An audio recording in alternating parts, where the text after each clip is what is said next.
into our session on how we can act as soul midwives or death doulas for the planet at this time of great crisis, the Earth's darkest hour, the climate and ecological emergency.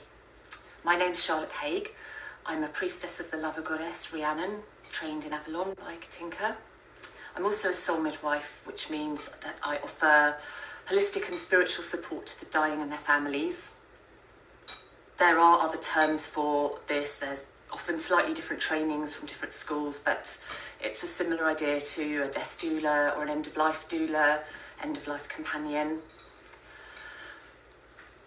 I'm also a home funeral guide, which means that I support families to arrange as many aspects of a funeral as they wish to, rather than handing over to conventional funeral directors. And I'm a funeral celebrant. I have been hosting death cafes in my local area for a number of years because I think being able to talk about death and reflect on it is really important for our lives and for our courage when it comes to facing this particular crisis of the planet as well. It makes us braver, I think, and more able to see what's happening and therefore more able to step up. And I'm also an environmental campaigner and activist. I'm the co-founder and director of a community climate hub in my local area in southwest London, where volunteers come together to offer support to the local community to help them live more sustainably, and also to actually, increasingly now we're focusing on building resilience, because clearly we are not meeting any of our targets in terms of climate, let alone preserving biodiversity and nature. So we are living in a changing world, and some people are already at the forefront of this.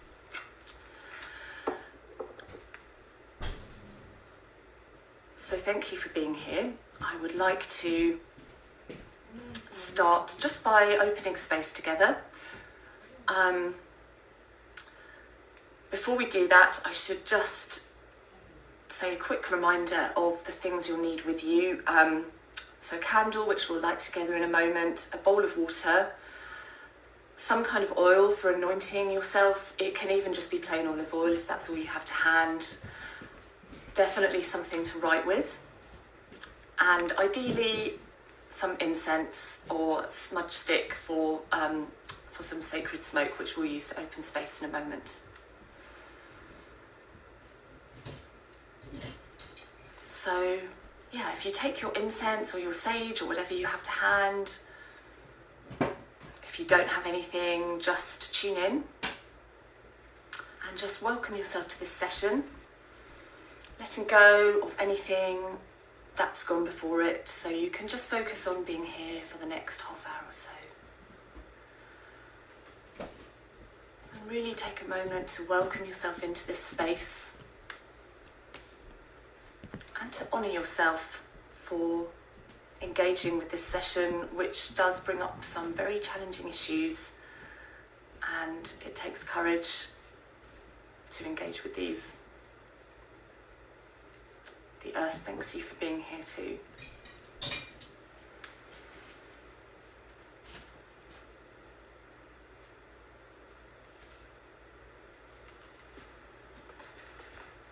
Now, I would like to invite you to close your eyes and bring to mind a magical moment you've experienced in nature.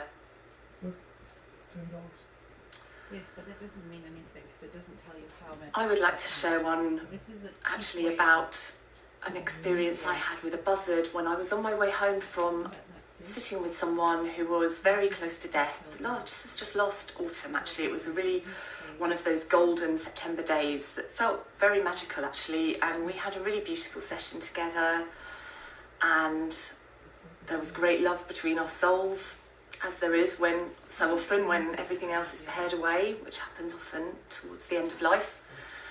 And on my way home in the car, she lived quite far from me, so I was driving home and I saw this bird of prey ahead, and I was hoping that it was going to get out of the way, but what it actually did was circle back and came down to my eye level, it was a buzzard, and this buzzard flew along beside me at eye level for a full minute, and I just sat there absolutely filled with the wonder and awe of this moment. And buzzards are birds of prey are very symbolic with connecting this with the next world, the afterlife, this life, and I didn't try to draw any really specific messages from it, but I took that buzzard as a messenger and a confirmation, I suppose. And this lady that I was supporting died a couple of days after that. It was a very powerful day. So it doesn't have to be anything as meaningful or symbolic as that. It could just be any precious moment where maybe you saw the most beautiful sunrise or sunset, or you had an encounter with a wild animal, or you just noticed the beauty of your local park. It could be anything whatsoever. So just with your eyes closed, bringing a really magical moment of nature connection into your mind. And really feeling that with all your senses, reflecting on the beauty and preciousness of that moment.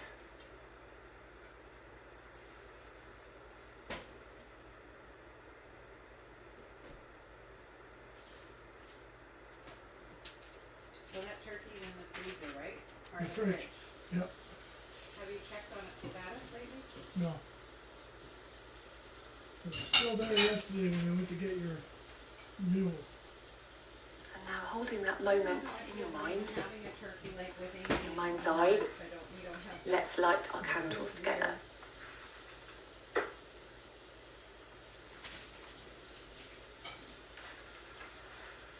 I mean, the alternative is, Lord, if he's not available, like if he doesn't do dinner, right? Yep. From my We can heart always to take him out yours, the next day again.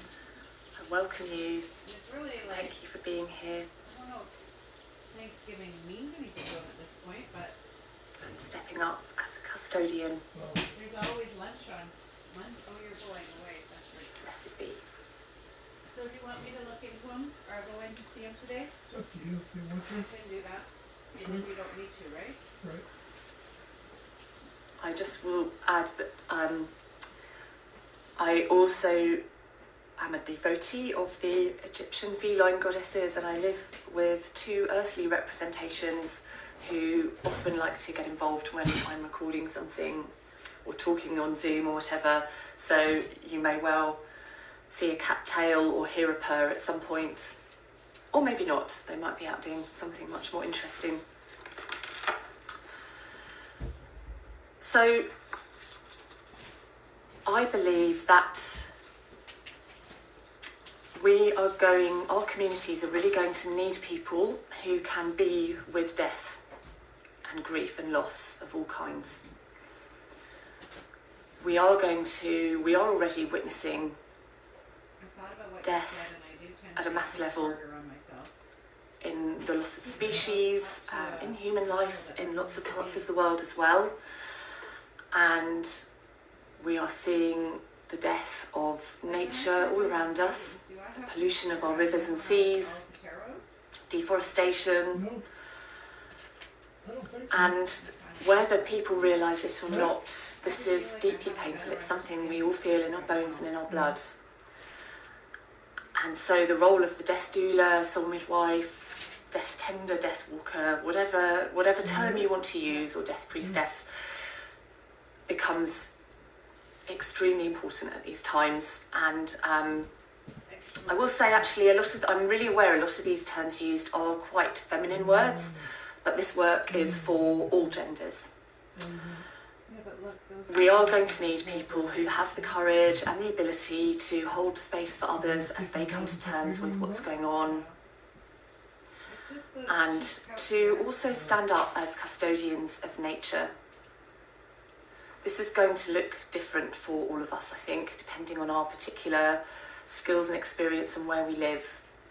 But what I wanted to do today is introduce you to a few of the simple practices that I think can be carried from the work of the Soul Midwife, from the work I do, the way I support people at end of life, that can be carried across into soul midwifery for the planet.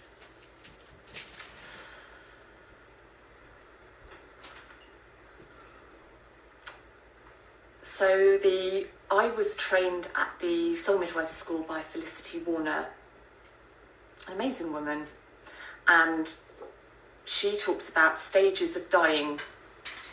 So that first, the element of earth leaves someone, and there are various signs to give you clues about where they are in the dying process.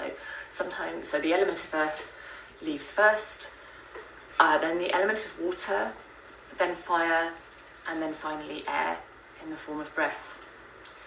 And this order of the elements actually reflects Katinka's Wheel of Rhiannon and the order that the elements come in there when you work around the wheel in this anti-clockwise direction with ceremonies of undoing and ending. So we're going to start with a simple practice that I feel sits with the element of earth. So let's just tune into earth for a moment. Maybe you close your eyes if you want to. You can also put your hands somewhere in your body, on your heart, wherever you like. And tuning in and welcoming in the element of earth, who gives us so much and asks so little in return. She is always there to support us. Feel her solidity beneath your feet if you're standing, or beneath your buttocks if you're sitting. Your hands on the ground if you want to. And just take a moment to tune in with the earth and all she gives us. Her children, all of her children, the furred and the finned and the scaled, and the four-legged and the winged, and the plants and trees, as well as the humans. We are just part of this as well.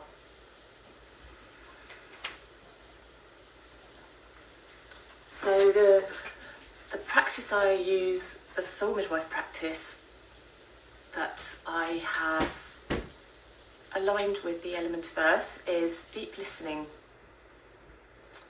So this becomes, with soul midwifing the planet, this becomes nature sensing. The practice I would suggest for this, Do you want to one look of the at these practices, is to go out into nature and take a walk, a really mindful medicinal walk, a sensing walk. So leave your phone at home or put it on silent at least.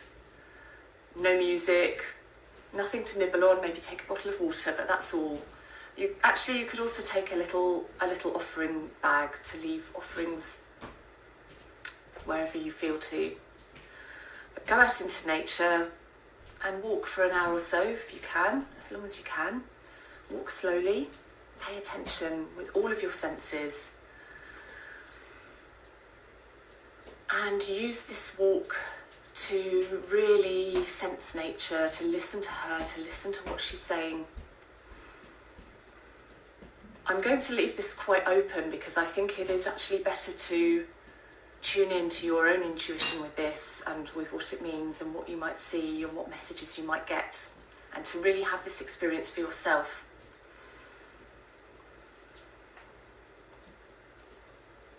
But you might look for signs that might be messages to you that you feel are telling you something about your path.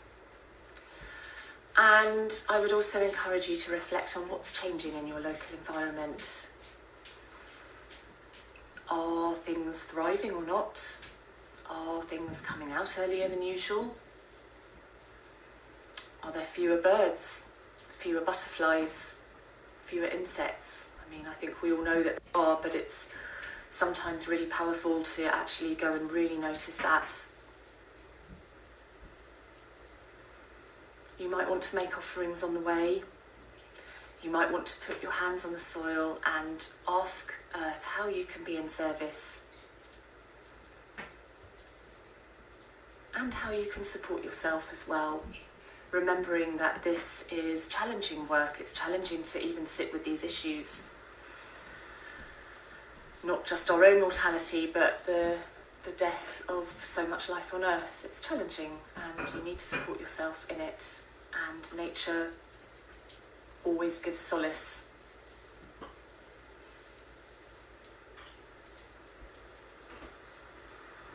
And we're going to move into water. So you might want to take your bowl of water here and hold it if that's not awkward.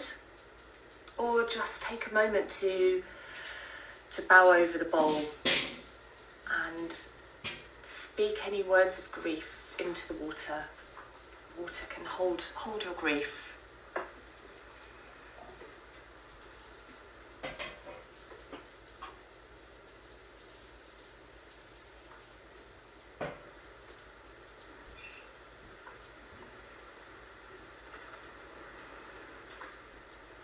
One of the soul midwife practices we use is anointing and blessing with sacred oils.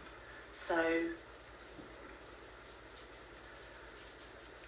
we can do that here.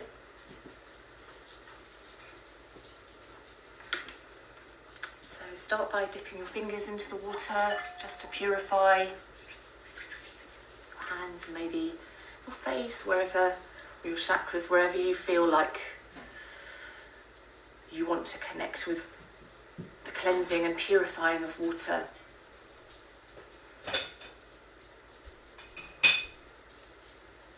And then take a little oil. I have a rose blend here.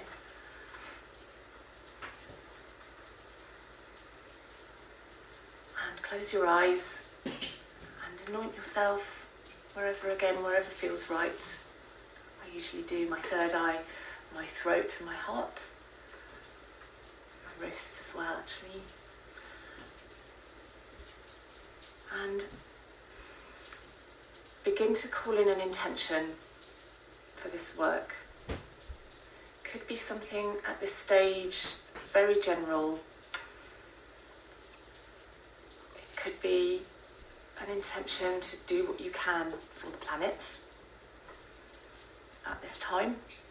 It could be an intention to learn more about what's being done, about what's actually happening.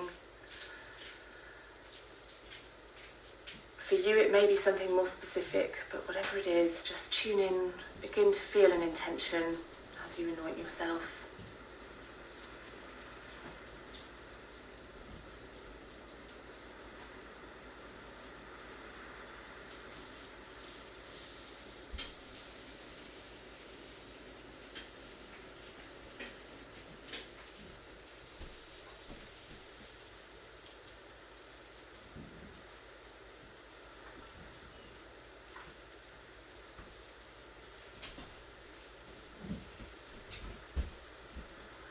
Breath.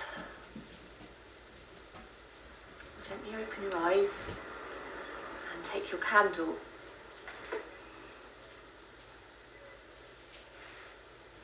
The element of fire,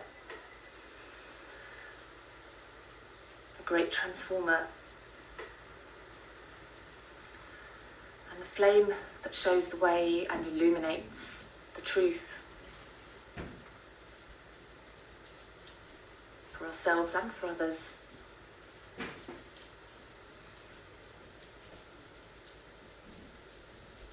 Fire for me is also linked with the warmth and support of community, and with this element we're actually beginning to look outward. So the earth and water practices we just went through were more about connecting in, and then about some self-care and intention setting for yourself. This is more where we start to look into our communities.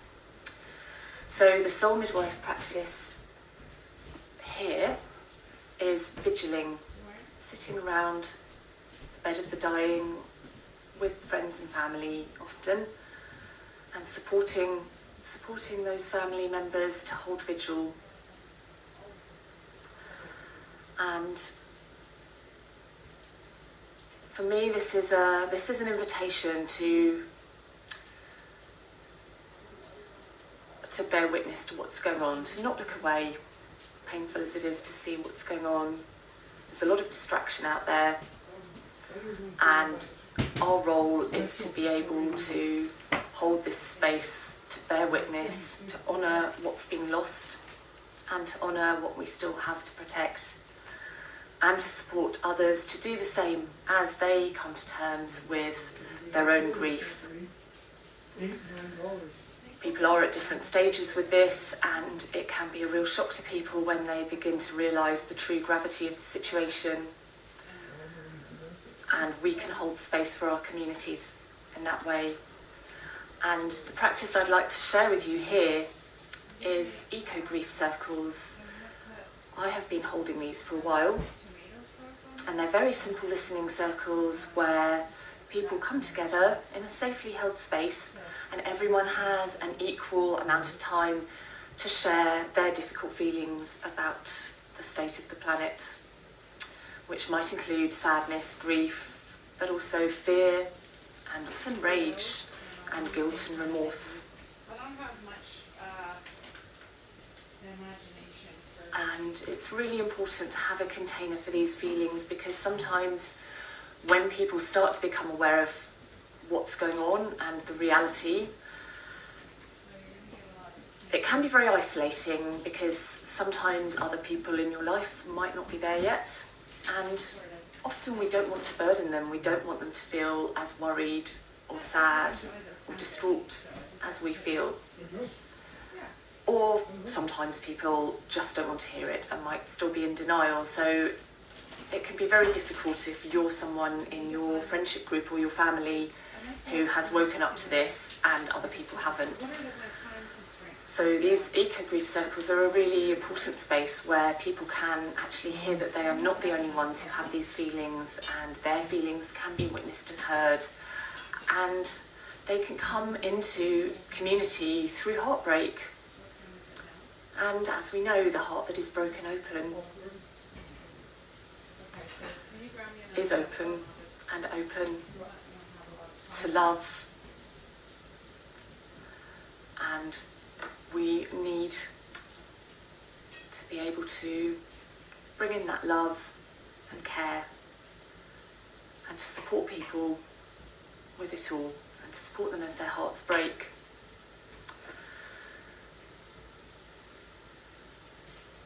I will be holding an online eco-grief circle quite soon, so you can check my website if you would like to come and experience one for yourself that you can then take out into your community. It is a very simple process, and people will have different ways of doing it, but you're very welcome to come and experience the way I hold these circles.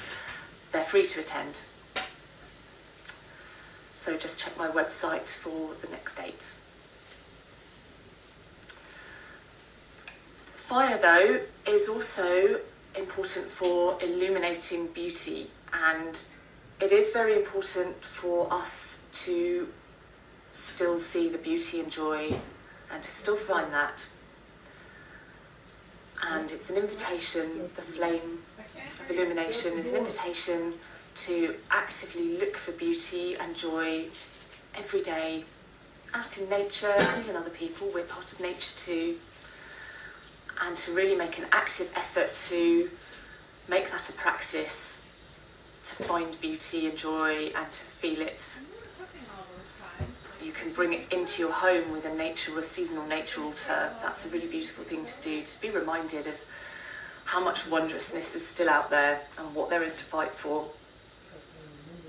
And to see the beauty in others, reflecting your own beauty.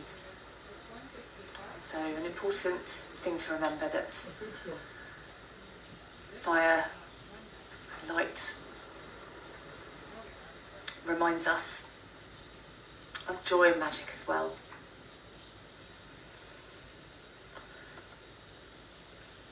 And now to air. element connected with ancestors, with the spirit world. And the practice here that I would like to share, so I often help people to create memory boxes for families after they've died. So particularly often for young children who may not remember them when they're older, or even for children that haven't come into the world yet. So they can be, these boxes will show what someone was like and what was important to them, and they're really beautiful things. Sometimes it might just be done as a photo album or something similar, or recordings. There's all sorts of ways to do it, but it's very much about memory and passing something on to descendants. Where's the best place for? And I would like to read you something from Die Wise by Stephen Jenkinson, who is, if you don't know him, he's a very wise elder who writes about his life as a death walker and has so much wisdom, and writes about elderhood and talks about elderhood a lot as well. And this is an invitation to connect with your inner crone, to connect with her wisdom, however old you are, to step into elderhood actually. How many of us die in a way that recognises the extravagant debt that we've piled up by living as we have done? I know, and you know, that there is a growing understanding among us of the ecological truth of our indebtedness, that we have lived in a way that has stolen actively, ecologically, spiritually and culturally from the earth and from our own children and grandchildren and beyond. Awakening to this, we cannot but face the realisation that we stand a good chance of being heirs that people of a future time cannot be proud of and will not even recognise as kin. Take a deep breath and take that in. When I first heard that, I think I heard it on an audio recording of this book actually, and it just sent a chill through me to think that we may have descendants who will look back at us and not see us as kin, not recognise us as humans. Because undoubtedly we have lived in ways that have completely removed us from nature. So I'm talking here about our culture. So obviously Indigenous peoples have always known that they're part of nature and are custodians and have to live, that they've known the importance of living as part of nature and not trying to rule over it. But in our society, we forgot that a long time ago, and it has led us to the state we're in. But it's not too late to be a good ancestor, or for that matter, a good descendant.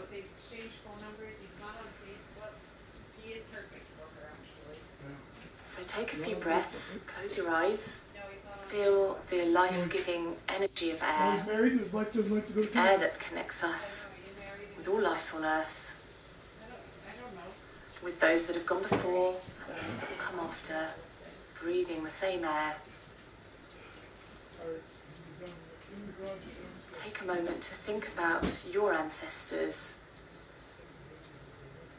going probably way back beyond those whose names you know. Those people who looked after the piece of the world they lived in. And we do, so we can eat now. Okay, right.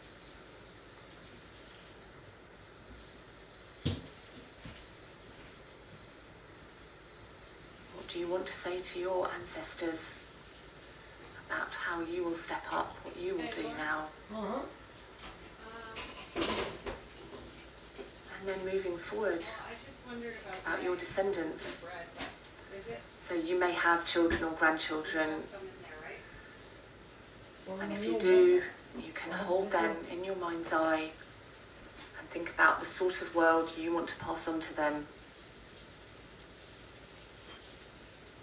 If you don't have children or grandchildren, or any direct biological descendants, which I don't.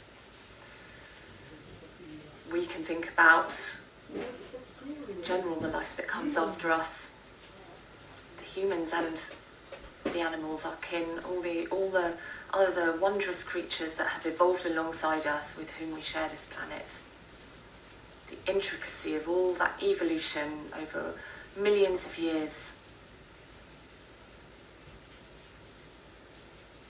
The wondrousness of it. Think about those who will come after. What do you want to say to them? What promise do you want to make?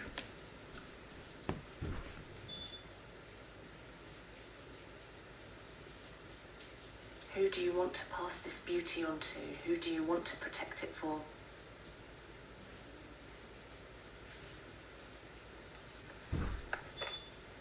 Yeah, there's 2 loaves in there. Mine or yours? Yours.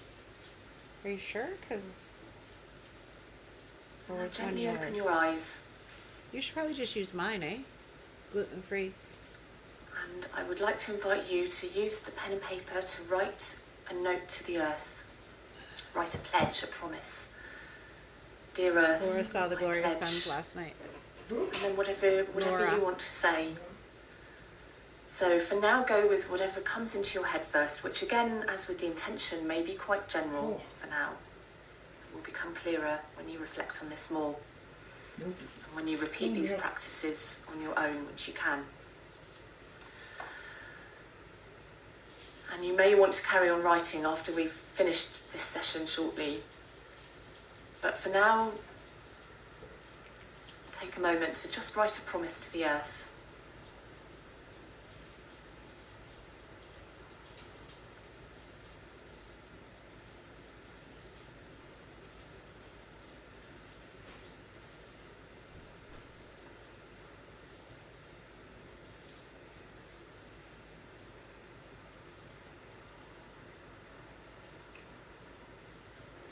So when we close this session, which I'm going to do in a moment, I would like you to go out into nature, into your garden. If you're in a place where you don't have easy access to nature, even a flower pot will do. Somewhere where you can connect with earth, with soil. And the invitation is to put your hands on the soil, to take this note with you that you've just written, and any others that you may write after we've officially closed here. And also take some of the water that's held your grief. You can take all of it if that's easy, but at least take some of it with you. That's held the grief and everything we've talked about here and felt today. And bury the note into the soil. You may want to utter the pledge out loud or repeat it in your mind as you do this, and really feel it. Feel that promise you've made to the earth. And then offer the water to her as well. A reminder that connecting in with nature will always bring you the support you need when you're doing this work or any of these practices. And again, listen for any messages that come to you, anything about how you can be in service and how you can look after yourself and your community in all of this.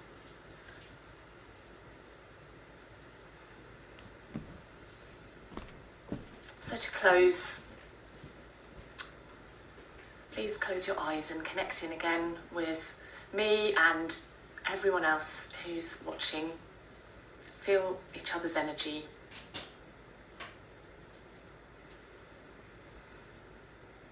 And remember all the people who are fighting in so many different ways to defend this miraculous planet. As far as we know, the only one in the entire universe that supports life.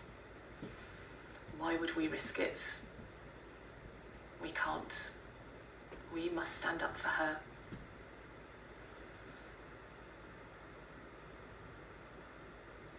Thanking the element of air that gives us life, and fire, brings transformation and illumination and warmth. Water that helps to wash away our pain and shows us how to go with the flow. And earth itself, always our supporter and our nourisher. And also acknowledging and bringing into this space for healing the pollution in our air, the terror and horror of extreme heat, unlivable heat and wildfires, the devastation of the pollution of our waters, the rising seas, and all the damage done to our oceans and the creatures that live there.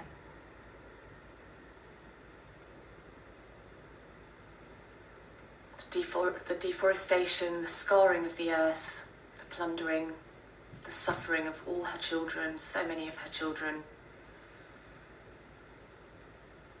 And we bring that into this space and hold it, hold that pain.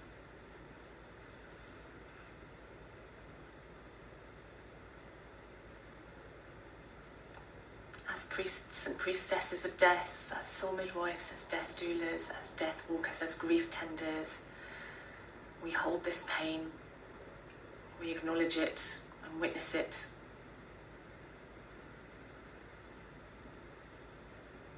And in particular, holding in our hearts the people and other creatures suffering most at the moment from what humans have done to the planet.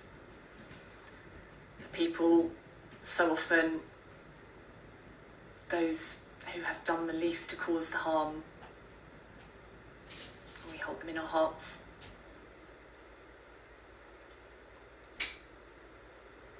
And we commit to changing this situation as best we can, to holding space for communities, for our communities, for our local nature and wildlife, and finding our ways.